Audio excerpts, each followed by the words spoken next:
ہاں اس نہیں وجہ سے ابو میں نے نے تو آرچری ایم چوز کا کیا. کہا تھا نا, ابو نے آرچری کا نام نہیں لیا تھا. اسپورٹس میں تو شوق تھا نا تو بس آ گئی.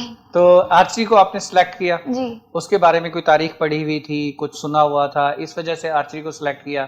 فلم دیکھی تھی ہنگر گیمز, اس کے بعد تو اور شوق آ گیا. تو اس گیم کے اندر جو ہے وہ تیر اندازی چلتی جی ہے, جی تو دیٹس گڈ. تو آرچری کے اندر جو ایکچولی وہ آرچری کے جو اکوپمنٹس ہوتے ہیں وہ کیا ایزیلی اویلیبل ہیں ہمارے ہاں پاکستان کے اندر؟ پاکستان میں بالکل بھی اویلیبل نہیں ہے, باہر ملک میں ہے, جس وجہ سے یہاں پر آتے ہوئے وہ زیادہ مہنگے ہو جاتے ہیں. تو ہمیشہ امپورٹ کرنے پڑتے ہیں, منگوانے پڑتے جی ہیں جی ہمیں؟ ہمیشہ منگانے پڑتے گڈ. تو ہم تو جب چھوٹے ہوتے تھے اور زیادہ تر وہ ایک کانسیپٹ یہی ہوتا تھا کہ وہ جو ایک کھجور کی ایک لکڑی ہوتی ہے اس کو کاٹ کے اس کی آرچری بنا دی جاتی تھی, اس پہ ربڑ باندھ دیا اور اسی میں تیر کمان لگا کے اس میں ہول کر وہی کے. پہلے کھیلتے تھے, اب تو بہت زیادہ ہیوی آ گئی ہے. اب وہ ایڈوانس ہو گئی پوری جی جی ٹیکنالوجی, تو شیپ اور باقی چیزیں وہی رہتی ہیں لیکن اس کا کانسیپٹ تھوڑا سا سیم رہتا ہے. ہیوی ہوتی جاتی ہیں جس میٹرز پہ آپ کھیلیں. اچھا میٹرز پہ کھیلیں, اس کا ڈسٹینسز وغیرہ اور باقی چیزیں اس میں. تو اس میں آرچری کو تھوڑا سا ڈیفائن کریں گے کہ اس کا جو اکوپمنٹ ہوتا ہے اس میں اس کی جو ٹینشن الاسٹیسٹی ہے یا باقی چیزیں اس کو کیسے وہ کیا جاتا ہے؟ پہلے تو رائزر ہوتا ہے, اس کے اوپر لمز لگے ہوئے ہوتے ہیں, اس کے اوپر اسٹرنگ لگتی ہے. تو اگر آپ کے پاس لمز زیادہ ہیوی ہوں گے, پھر اسٹرنگ زیادہ ہیوی ہوگی, اتنی آپ کو پریشر بھی لگے گا, فورس بھی لگے گی, اسی تیزی سے جائیں گے پھر ایروز. اتنا اس کے میٹرز جو ہے ڈسٹینس بڑھتا چلا جائے گا, اتنی زیادہ ڈسٹینس تک وہ مارک کر سکتا ہے, ایسے ہی ہے؟ جی جی چلیں گڈ, دیٹس گریٹ. تو اس میں جو وہ مارک ہوتے ہیں جو جس سے آپ تھرو کرتے ہیں تو وہ کیا کوئی ڈینجرس ہوتے ہیں یا نہیں؟ صرف ایرو ڈینجرس ہوتے ہیں, اگر آپ کھڑے ہوتے ہو پھر آپ کی ڈیتھ بھی ہو سکتی ہے اس سے.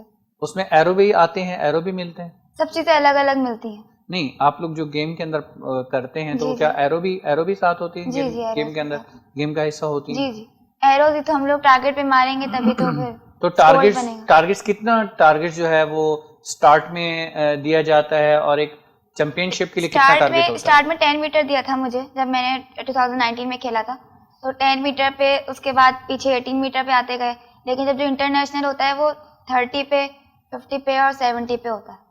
70 میٹر تک؟ جی جی 70 میٹر تک کی جو رینج ہوتی ہے اس میں آرچری جو اکوپمنٹ ہے وہ پورا چینج ہو جاتا ہے یا وہی رہتا ہے؟ اس کے پاؤنڈیج بڑھ جاتی ہے. تو وہ پاؤنڈ جو ہے اس کا جو مطلب اسٹرنگ اس کی ٹائٹ ہو جاتی ہے, فورس لگانی پڑتی ہے تاکہ ایروز اتنی اسپیڈ سے آگے جائیں. تو اس کی کوئی سیٹنگ ہوتی ہے کہ جس کو اتنے میٹر تک آپ کھیلنا ہے اس کو؟ جی جی آگے ایم لگا ہوا ہوتا ہے, ایم لگا ہوتا ہے, تو ایم کو ایڈجسٹ کرتے چلے جاتے ہیں اور پیچھے ہوتے چلے جاتے ہیں. یہ سارے کوشچن جو ہم کر رہے ہیں یا اکوپمنٹس کے بارے میں جان رہے ہیں, اس کا مقصد آپ تک وہ ساری چیزیں پہنچانا ہے تاکہ ہمارے جو ناظرین ہیں وہ مستفید ہو سکے, ان کو پتہ چل سکے کہ آرچری ہے کیا, وہ بنتی کیسے ہے, اکوپمنٹ کیسے آتا ہے, اس میں کون کون سی چیزیں شامل ہوتی ہیں, اس کے ڈسٹینسز جو ہے کتنے ڈسٹینسز تک ان کی مارک ہوتی ہے. ایکچولی یہ ساری چیزیں ڈیٹیل ناظرین تک پہنچانے کا مقصد ہے. تو اس میں آرچری کا جس طرح سے آپ نے بتایا کہ اس میں ویٹ جو ہے الگ الگ ایڈجسٹ ہوتے ہیں, جیسے جیسے اس کے ویٹ کو بڑھایا جاتا ہے تو اس طرح سے اتنا ڈسٹینس اس کا بڑھتا چلا جاتا ہے. تو اس وقت جو چیمپئن شپس کے جو مقابلے ہوتے ہیں اس میں کتنے ڈسٹینسز تک کا ان کا ہوتا ہے میکسیمم نیشنل لیول پہ یا انٹرنیشنل لیول پہ؟ مطلب نیشنل میں تو 18 اور 30 پہ ہی رہتا ہے. 18 اور 30 18 میٹر مطلب جونیئرز کے لیے, اور 30 میٹر سینئرز کے لیے ہوتا ہے. 30 میٹر سینئرز کے لیے ہوتا ہے. گڈ. اور انٹرنیشنل لیول پہ؟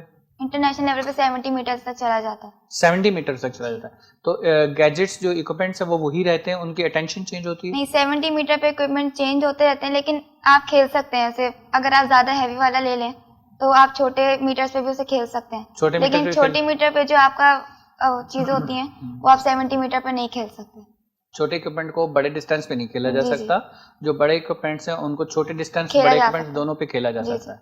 گڈ. کیا تقریباً یہ بہت زیادہ کاسٹلی ہوتا ہے آرچری کا اکوپمنٹ؟ 1 لاکھ سے شروعات ہے. 1 لاکھ سے شروعات ہے؟ یعنی کہ میں یہی کہوں گا کہ جیب میں پیسہ ہوگا تو یہ شوق پورا ہو سکتا ہے گیم کا, ایسے ہی ہے؟ جی جی. تو کیا یہاں پر لوکل مینوفیکچرنگ کا کوئی ایسا نہیں ہے کہ لوکل اویلیبلٹی اکوپمنٹس؟ اگر لوکل لیں گے تو وہ ٹوٹ جاتا ہے. اچھا ملتے ہیں, اویلیبل ہوتے ہیں کہیں کہیں جگہ پہ ملتے ہیں, لیکن امپورٹ ہی ہوتے ہیں. ہوتے امپورٹ, کوالٹی کا ڈفرنس ہوتا ہے, تو کوالٹی کے ڈفر کی وجہ سے جو ہے وہ ٹوٹ جاتے ہیں اور اس میں وہ آؤٹ پٹ نہیں آ پاتی. That's good. تو اس وقت جو ہے آرچری کا جو ایک کانسیپٹ ہے گیم کا وہ پاکستان میں اس کو آپ کس لیول پہ دیکھ رہی ہیں, کہاں پر کس حد اب تک؟ تو ابھی آگے انٹرنیشنل آ رہے ہیں, میں بھی کھیل رہی ہوں انٹرنیشنل, ماشاء اللہ, گڈ. تو پھر اب انٹرنیشنل تک آ رہا ہے, پاکستان کا نام اب اوپر آ رہا ہے. ماشاء اللہ ماشاء اللہ. تو پہلے یہ چیز نہیں تھی پاکستان کے اندر. تو اس میں ابھی تک آپ کون کون سے لیولز پہ جا کے کھیل چکی ہیں؟ نیشنل لیول, نیشنل گیمز میں آپ نے پارٹیسپیٹ کیا؟ نیشنل سلیکٹ ہو گئی ہوں لیکن ابھی کھیلا نہیں ہے. ٹھیک ہے. اور انٹرنیشنل کل پرسوں ہے. اچھا, انٹرنیشنل بھی کل پرسوں ہے. تو انٹرنیشنل میں ابھی میں پارٹیسپیٹ کر رہی ہیں آپ؟ جی جی, رجسٹریشن ہو چکی ہے. گریٹ.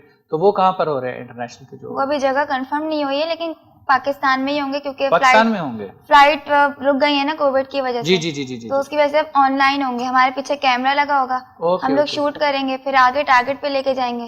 انہوں نے ہم لوگ کو ایک ٹارگیٹ دیا ہے جو اسکین ہوگا, پھر ہمیں پتہ چلے گا ان کے اسکور کتنے آئے ہیں, پھر ہمارے رینک اس حساب سے آئیں گے. گڈ. تو وہ جو ہے اسکور وغیرہ ہوگا اور اس کا, تو اس کا اکوپمنٹ پریکٹس کے لیے, ٹریننگ کے لیے بھی ساتھ لے کے جانا ہوتا ہوگا. جی جی.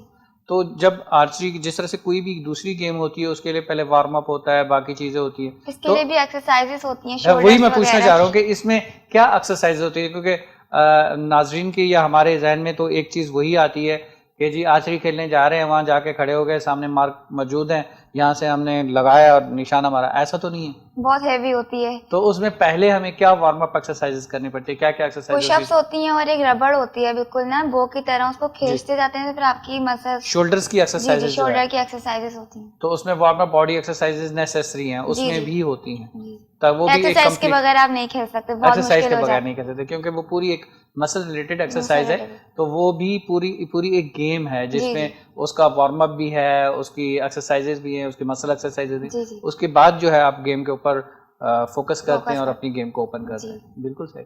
تو اس وقت کیا اسکول کالج کے لیول کے اوپر بھی آرچری ہو رہی ہے یا جی ہو رہی ہے, انٹر اسکول بھی ہو رہے ہیں, انٹر کالجز بھی ہو رہے ہیں, انٹر یونیورسٹی بھی ہو رہے ہیں. اچھا, انٹر یونیورسٹی بھی ہو رہی ہے آرچری کی؟ اب شروع ہو گیا ہے, پہلے نہیں تھا. تو آپ ماشاءاللہ یہ میڈلز کا تھوڑا سا بتائیے کہ کون کون سے میڈل کیسے کیسے کہاں سے لیا تھا؟ میں نے 2018 میں لیا تھا فرسٹ ٹائم, جو آپ کو بتایا. جی جی جی. اس میں تھرڈ آئی تھی. اس کے بعد کراچی کے تھے منی اولمپکس تھے. ٹھیک ہے. اس کے اندر وہ ڈی ایم سی ایسٹ میں تھا. جی جی. اس کے اندر بھی میں نے گولڈ میڈل لیا تھا. ماشاءاللہ, بہت زبردست. اس میں نے 3 لیے تھے. گڈ. اور اس کے بعد جتنے ایونٹس آتے گئے اتنا کھیلتی گئی, اور میں نے اس کے منی اولمپکس کا میں نے کوچ بھی کیا تھی سٹی اسکول میں. بالکل ٹھیک ہے. اس کی ٹرافی بھی ملی مجھے, اس کے سرٹیفکیٹ بھی ہے میرے. ماشاءاللہ ماشاءاللہ, بہت زبردست. تو کیسا تھا جب پہلا آپ کا ایونٹ جو پہلا آپ نے ون کیا, تو اس وقت آپ کی فیلنگس کیا تھی؟ کیونکہ پتہ ہی نہیں چلا تھا کہ میں جیت گئی, میں خوشی تھی, گھر آ کے بہت خوش ہوئی. اس کے اندر پریزیڈنٹ سے بھی ملی تھی. Okay, good good, that's great. تو اس کے بعد جو ابھی لاسٹ آپ ایونٹ آپ نے پلے کیا وہ کون سا اور کب ہوا تھا؟ کشمیر ڈے کا ہوا تھا, سنڈے کو. اچھا, کشمیر ڈے کو. تو کشمیر ڈے کے اوپر آپ نے وہ ون کیا ہے اپنے کلب میں جو ہوا تھا اس میں فرسٹ پوزیشن آئی. اس کے بعد جو ہوا تھا ہوا کی وجہ سے پوزیشن نہیں آ سکتا. اچھا, ایئر پریشر کی وجہ سے جو ہے وہ ایروز سارے الگ جگہ پر جا رہے تھے. تو اگر ہیوی ایرو ہوگا تو وہ پھر سیدھا جائے گا یا اس پہ بھی فرق؟ ہیوی ایرو میں مسئلہ ہو جاتا ہے, میں ایک ہی ہوتا ہے ایرو. اوکے. آپ یہ انڈور گیم ہے, آؤٹ ڈور نہیں کھیل سکتے. کراچی میں اتنی جگہ نہیں ہے انڈور کے لیے, اتنے پلیئرس کے لیے, تو وہ آؤٹ ڈور کر لیتے ہیں. تو مجبوری میں جو ہے وہ گیم کو آؤٹ ڈور کرنا پڑتا ہے. صحیح صحیح صحیح. تو آپ کی جو ٹریننگ ہے وہ آپ نے کہاں سے حاصل کی؟ میں نازم آباد میں منی اولمپکس وہ اسپورٹس کمپلیکس ہے, وہاں سے میں, میرے سر ہیں اسکول میں, مجھے وہ لے کے جاتے تھے, وہی کوچ ہیں, وہی سکھاتے ہیں. That's good. اور پسوا آرچری کلب میں ہوں میں. اچھا, آرچری کلب میں بھی ہیں. آرچری کلب کہاں پر ہے؟ نازم آباد میں ہی ہے. نازم آباد. جی, دیٹس گڈ. ہم اس میں الگ الگ کلبز ہیں. مقصد یہ ہے کہ ہماری جو ناظرین ہیں جو شوق رکھتے ہوں وہ بھی وہاں تک اپروچ کر سکیں, اور اگر آرچری سیکھنا چاہیں تو سیکھ سکیں. گڈ. تو آپ نے ماشاءاللہ اتنی کم ایج کے اندر سٹارٹ لیا, اور الحمدللہ ایک تھوڑے سے ٹائم پیریڈ کے اندر آپ نے یہ بہت سارے میڈلز, ٹرافیاں, سرٹیفکیٹ آپ نے اچیو کیے.